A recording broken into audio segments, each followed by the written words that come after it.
Alright, here's the third Darkwing Dark Words. I picked Lannister. It was a pretty tough choice between Lannister and Stark.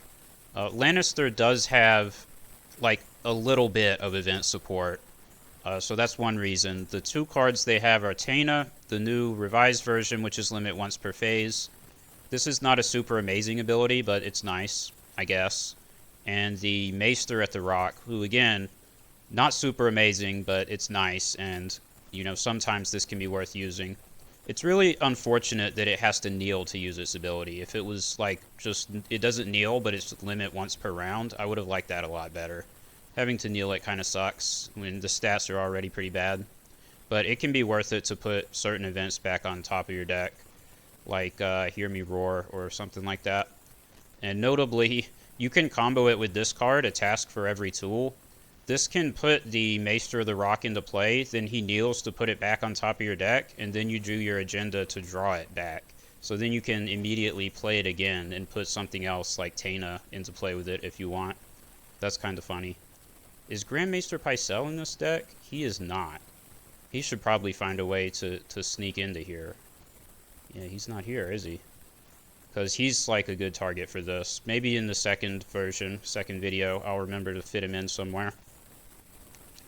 So the thing with the Lannister events, another thing Lannister has going for is they have some pretty high impact events. They have events that can really hurt. The Things I Do for Love and Hands of Gold are most notable. But they tend to be a bit more expensive, those two events. Still, I think it's okay. It was pretty tough to find events that could really match these in other factions, even in Stark. Some of the events I was playing in the Stark deck were just like, are these really that worth it? They didn't feel that great. And I think this probably still has like the most neutral events. I have this card, which is not in the other decks, Words or Wind. And I do have, yeah, the Hand's Judgment on top of that. So this is a card that no one ever plays. And I mean, it's still not a great card because it never actually cancels the opponent's event. I don't think I've ever seen anyone actually cancel their event for this. But in a Dark Wings deck, it basically reads, when an opponent plays an event, draw 3 cards. So 0 gold, draw 3 cards, I think is fine. It's pretty good. Not sure. Oh yeah, so this is a higher cost curve deck. You'll notice it has big characters in it. It has Cersei. Where's Tywin? I know he's here. And then like a one-ofs of some other expensive characters like Jaime and Sir Gregor and stuff like that. And I tried to make a mid-range lower curve Lannister deck, but the mid-range and low cost for Lannister is just so barren. Like I just couldn't quite get past 32 or maybe 33 characters before running out and being like, man, I don't know what else to put in this deck. So it's like, fine, we'll put some more expensive characters in. No Dohaeris, no duel, unlike the other decks. We have At the Gates with Great Hall to help support some of these cards. And they can do a lot of work, as always, if you can get them into play and actually leverage them. The rest of the deck, let's see, we've got a lot of typical suspects here. I have some cheaper Lord and Ladies to use Heir to the Iron Throne, so you can definitely use a Noble Cause in this deck. But one problem I ran into was running out of characters, because you have a big deck, and you even, like, with this agenda and everything, you're still Lannister, you don't have great draw. So sometimes you're just like, man, you know, I just need a character that can do something, some kind of decent character to come out. And one plot that I tried, even this one, the Prince Who Came Too Late, you can search your whole deck and like pull out Tywin or something. I think that can work sometimes, but the problem with that is that you'll put them into play in standing phase, and then the other person just does Valar Morghulis, and it's like, oh, okay then. I played a 1 gold plot to put Tywin in my dead pile. Sometimes forcing a Valar like that is fine, but I think too often it's not. It's too awkward. It doesn't really work out in your favor. You could try it, though. I think you could also probably make a case for trying this plot. So what I went with instead is Heir to the Iron Throne, which requires you to get a little bit lucky, but is way more efficient when it hits. And so to support that, I was playing 3 Tainas anyways. You know, I'll sacrifice Taina. That's not the end of the world. Then I've got the Lance Soul, Tommen, the Cora Joffrey, basically all the cheaper Lords and Ladies I could get my hands on for Lannister. I think this even works with Frey Lordling if you really want to get janky, but I'm not doing that here. I am still playing the Wheels and the Annals of Castle Black, and I again continue to find that the King in the North, pretty good for Lannister. Not that many triggered effects that you're, upset that you can't use in this deck, really. And First Snow, I mean, that's the closest we can do to a reset. It's a pretty good one for Lannister. If you get into a game where you really need a Dohaeris or something, like if you're playing against Greyjoy, then oh well, too bad. If you run into Greyjoy, you probably just accept defeat. You can't win them all. So, let's see what else there is. Casterly Rock is good in general and really good with Cersei. Then there's Money. Other characters. I have a Tonda Stokeworth because she's a lady. I don't know if that's ever really worth it. Extortion can be funny. This can actually screw people up. 0 gold and steal all their gold plus gain 3. Definitely you probably will not be short on ways to spend challenge phase gold in this deck. So any way that you can get some challenge phase gold is nice. That's why I'm running 3 Tyrions. Levies at the Rock is a little similar. Relentless Assault, this is funny with Cersei, or Jaime if he ever shows up. I don't think there's much else here that needs any further explanation. Alright. I've been able to win a few games with this deck. I think it's not super great, but especially on fairly short notice, it's good enough, I think. It's close enough to the best you can expect. Oh, I haven't updated it, have I? Let me pause the recording and do that. Alright. Got a game. It's not Tyrell, Targaryen Crossing. Another Targ Crossing deck. I played against Targ Crossing on one of my videos recently. This is a good start. We'll see if this is... I don't think it's the same person. We'll see what happens.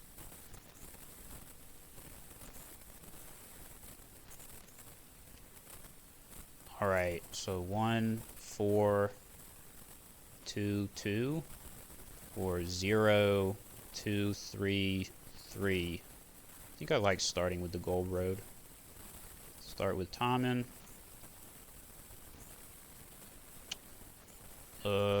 Starting with the Hound is probably better. I don't know. Oh, he's got his Dar. I don't like that guy. One last thing I don't think I mentioned. I do have Nothing Burns in the deck.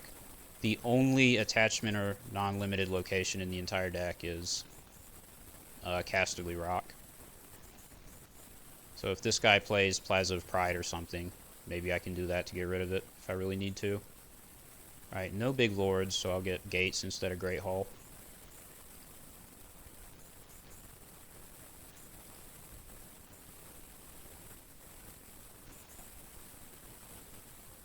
Only one event. That's kind of trash.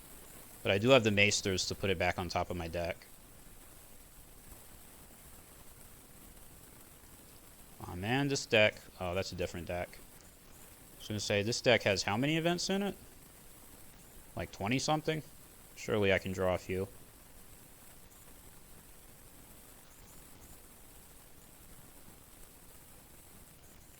Oh, this version of Rekaro, which I guess is the better version, all things considered.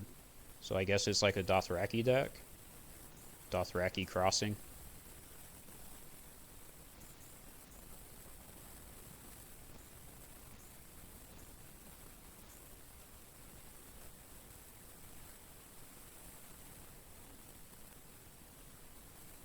Let me do some math on my marshalling. Ooh, Eerie, that's annoying. 1, 2, 3. He did not trigger this guy. Oh, he's limit once per round. So he's going to use this in challenge phase to bring out Aegon. That's trash. So I have 7. If I marshal this, I have 8. If I use that, I have 9. 9 gets me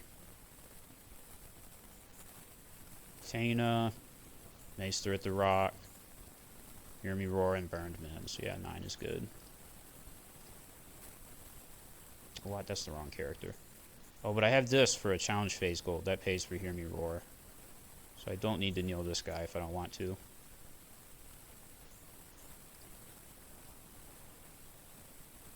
Oh, I guess Lancel actually will have stats. I forgot I had Taina. Oh no, because you have to have one. Exactly one other, so no, he won't have stats. Alright.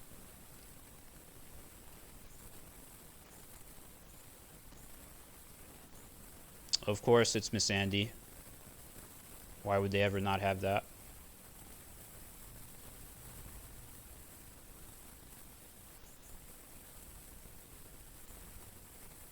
The first Snow of Winter won't even be that good against what he has because one card that it will bounce is Miss Andy that he'll just use with his star again, and Aegon's going to come out, so I don't like my chances in this game. I think I'm going to lose. But we'll see what we can do.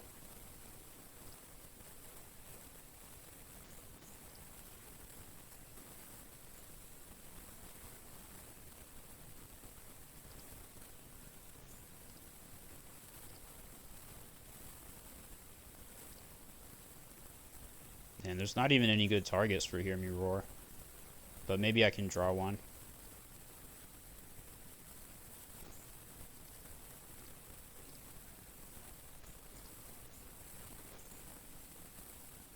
The good news is I can win this military. Yeah.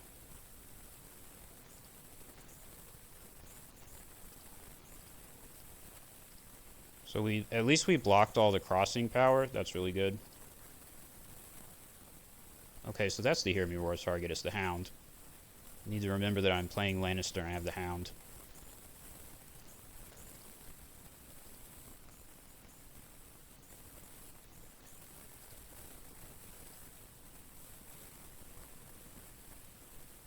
I don't know. Sure, we'll discard it. Oh, geez. He doesn't have any power, so I guess I just do military again.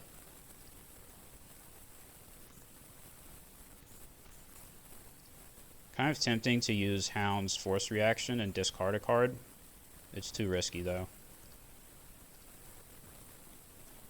Like, if it hit Lancel, Maester at the Rock, or Rose Road, that'd probably be fine, but I don't want it to hit the Events or Amanda Moore.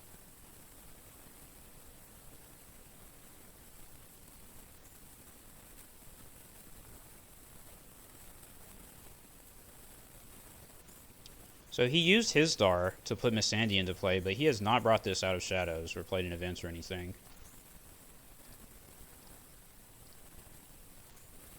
So maybe he's either saving it, or this is not Aegon, and he's literally just using that to put Miss Sandy in. The fact that he didn't actually get any gold value out of his star this round is pretty weird, and I guess encouraging for me. Why didn't he? Oh, he played in Test Next Pit. What is going on? Alright, I guess I wasn't really ready for that. Who plays that card? I thought it was Standing Phase. I was like, what? He's still only going to get 1 power. He will get a military claim, but okay. I kill my Lannisport merchant. It's not the end of the world. I guess I'll probably let him get the unopposed here and military him.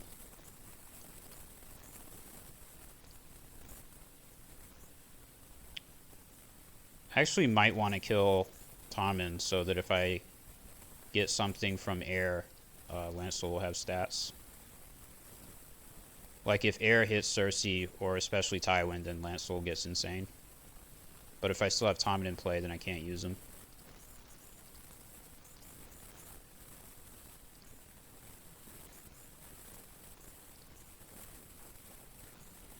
Okay, that did pretty good for him. He got 3 power off that Desnax pit.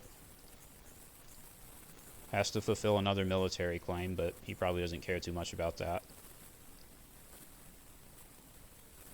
Interesting. I don't think I've ever seen this event played. It is Shadow 3. That's an expensive event. I still think I prefer that over Aegon. Wow, he killed Eerie. That seems... Actually, if he's like on 300 IQ and he's like, oh, it's Lannister, they have first snow, I should keep Miss Andy. That does make more sense. But other than that, I think normally killing Miss Andy would be what you would do. Well, I guess since Eerie doesn't have any gold, if there's no way to ever get gold onto her, then she's worthless.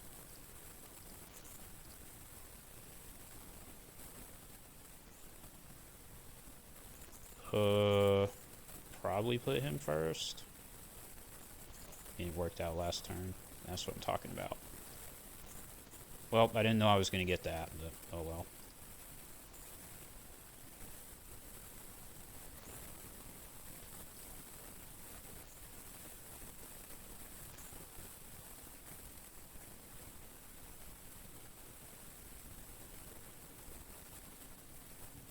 See, now I get to have a 6 strength Lancel. That was completely worth it to kill Tommen.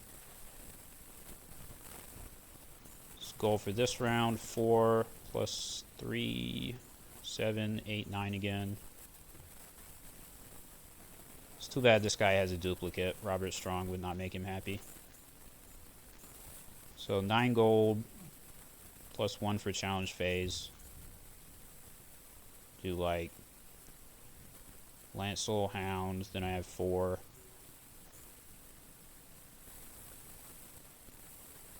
Probably Hear Me Roar, Mandan Moore. In challenge phase. 4 gold. Probably put Robert in the shadows. Yeah, that gives me power, bro, when you use your His Star. No, not Khal Drogo. It's really bad.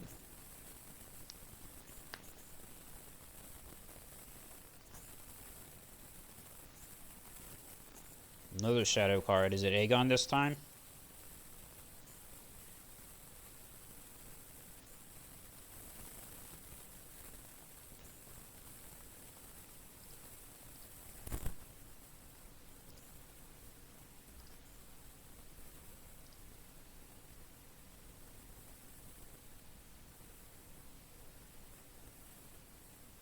So if I use this to marshal the Hound, I can do like kneel this, marshal the Hound for 2.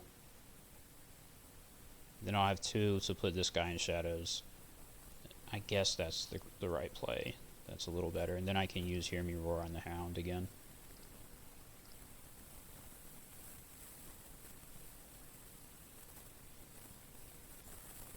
Oh, this time it's Aegon. Oh, raiding Khalazar, okay.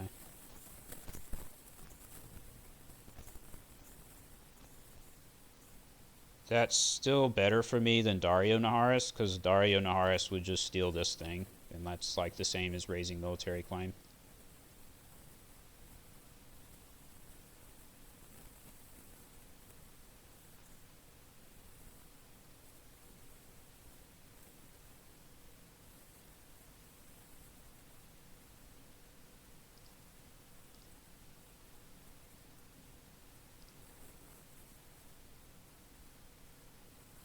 It's unfortunate. I was probably going to be able to play that at some point. But we do have Annals.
We'll use the duplicate. That's what I was hoping for.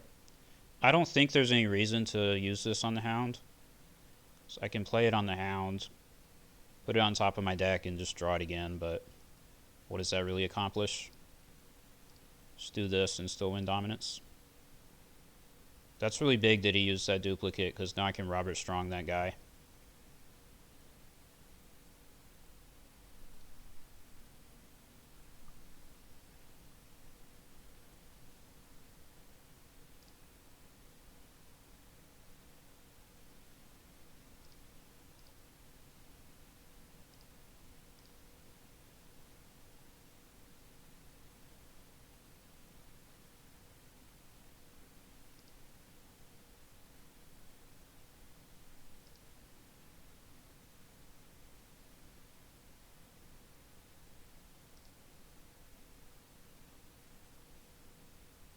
Don't think King in the North does anything.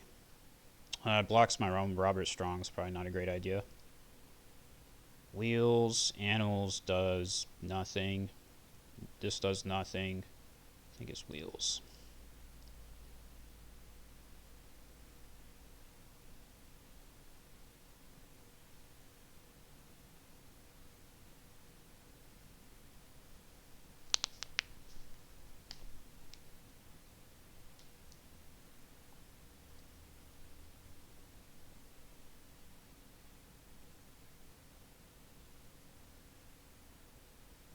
March to the wall? Okay.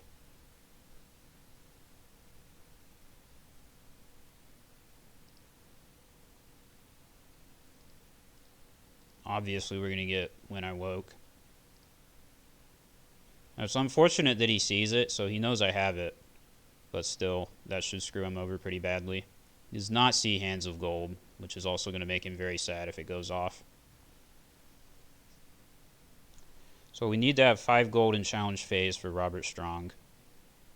We get 4 plus 4 plus this is 10 plus this is 11. Basically plus 1 for challenge phase Gold Road. So 12. I think that means we just play our whole hand. Because the whole hand is going to cost 6. I won't be able to afford Robert Strong and like Hands of Gold then. So maybe it'll just be the Hound. Yeah, give me more power.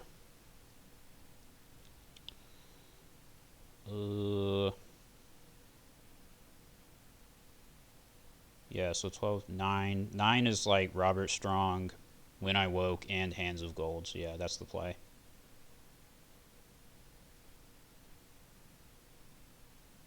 Another Shadows card, but at least it can't be Aegon this time. What happened to Aegon? Did he march him? He did. So it could be another Aegon that's going to come out next turn. Oh, I got another gold from that Gates of the Moon. That was generous. I don't think that changes my play, though. Yeah, it doesn't.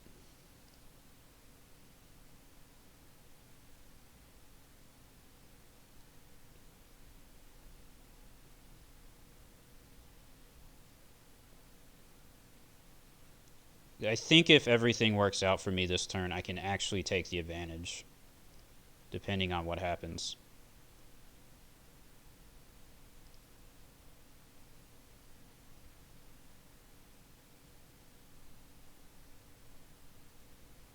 It's going to be really rough for him to do stuff because of When I Woke.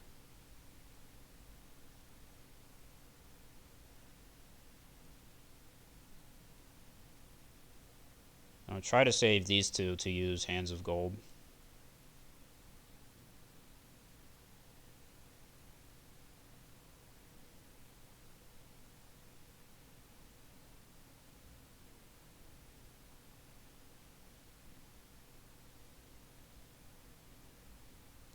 Yeah, sadly, the ballsier play is to not defend it and pray, but I know my luck, and I know that if I let him get that, it's going to get one of my events. Like if he got When I Woke off that intrigue claim, that could be game deciding. We can always use Hands of Gold later. We don't have to use it this turn.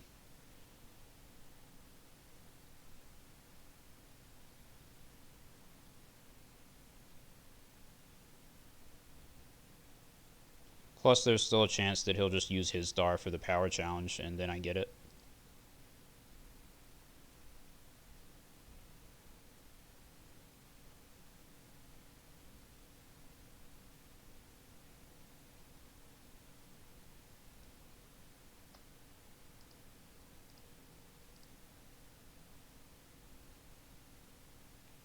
I think, unfortunately, he's going to have to let him win this, but it's only one claim.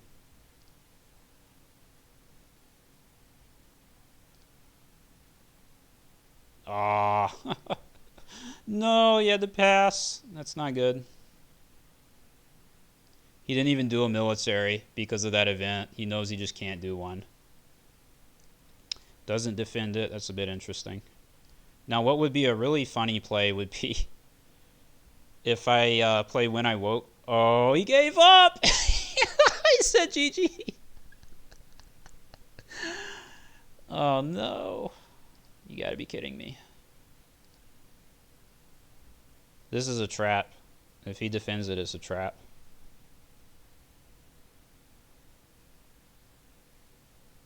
Now, to be fair, he doesn't know about the other event, so this probably is GG when I do this.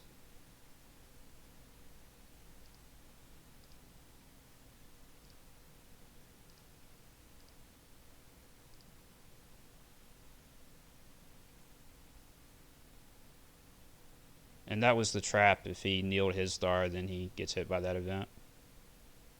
Wow, that's funny. Yeah, that probably is GG now. That's crazy. This card just straight up counters the Dothraki stuff.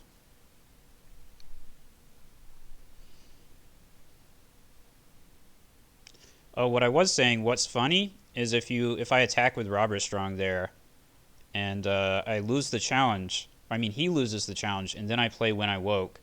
So he's the loser, but he has to choose a participating character and place it on top of its owner's deck. He has to choose Robert Strong, and then I draw Robert Strong again and play him again next turn. There's situations where that could be a correct play. This is not one of them, but it would be really funny. Unfortunately, he's a king, so the King of the North does not block his ability. Otherwise, I might play it just to block him. I think I do, yeah, I think I do Annals here. He played first Snow, that's funny.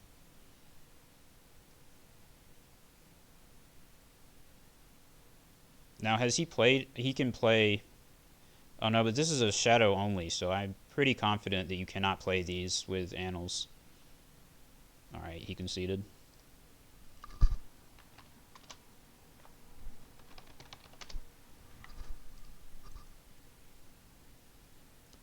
Oh, that was goofy. Alright, got him. We got our revenge on the Targaryen, whatever this is called, crossing. Get out.